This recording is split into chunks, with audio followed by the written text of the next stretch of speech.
પણ સર સાથે મનસુખ વસાવાએ પહેલા ચૂંટણી પહેલા મનસુખ વસાવાના 2 નિવેદનો સૌથી વધારે ચર્ચામાં આવ્યા હતા. એ કે એમને એસ્ટાબ્લિશ કરી દીધું કે ઉમેદવારોની પસંદગી ખોટી છે, અને બીજી એમને એ કહી દીધું કે હવે મારે લોકસભા લડવી નથી, હવે મારે રાજનીતિક રીતે રિટાયરમેન્ટ લેવાનું છે.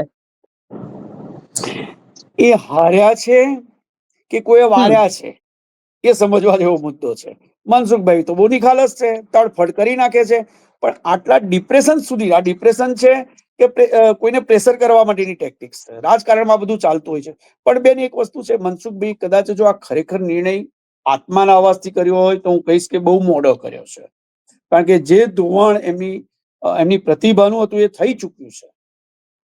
પક્ષમાં પણ, પક્ષની બહાર પણ. આ એક જ આખા બોલો નેતા એવો થયો છે 27 વર્ષ સુધી રાજનીતિમાં રહેનારો, દિલ્હી જનારો, કે એનું જેટલું એન્કેસ પાર્ટીને કરવું જોઈએ એ ના કરાવી શકે. પાર્ટીને એટલો એડવાન્ટેજ નથી મળ્યો. હા, એને પાર્ટી થકી જે કઈ બન્યા છે એ પાર્ટી થકી છે, એ પોતે બી.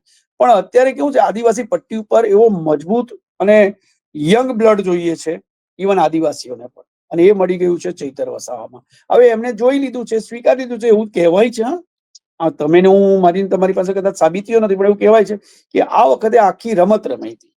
ચૈતરને તૈયાર કરવામાં આવ્યો, પણ એટલું બી એવું કંઈક અંદર ખાનેથી એવું રંધાયું હતું, એ સંધાયું હતું જે હોય તે, કે ભાઈ આપણે આ વખતે મનસુખભાઈને ટિકિટ મળે એટલા માટે ચૈતર ઉભો રહેશે, ચૈતર ઉભો રહેશે, ચૈતરે આગેવાની કરવી અને લડીને આ ટર્મ પૂરતું મનસુખભાઈને બચાવી લેવા. આ સાચું હોય તો ભગવાન જાણે, પણ ત્યાર પછીની આંતરિક લડાઈ પણ જોજો, મામા ભાણિયાની જેવી રહી છે.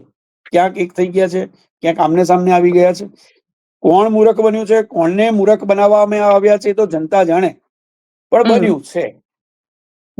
આ બધું ચાલ્યું છે. ને આ વખતે એમણે જો બહુ સમય પૂર્વે નિવૃત્તિ જાહેર કરી દીધી તો બહુ સારી વાત છે, કારણ કે નવું વ્યક્તિને પણ આવવાની તક તો મળે. અને ભારતીય જનતા પાર્ટી હવે એનાથી તાકી છે. ભારતીય જનતા પાર્ટી કીધું એ શિસ્તને સંયમમાં રહેવાનું એ મનસુખભાઈને અઘરું પડે છે. સાચું કહી દેવું છે, રાજનીતિમાં જે હોય તે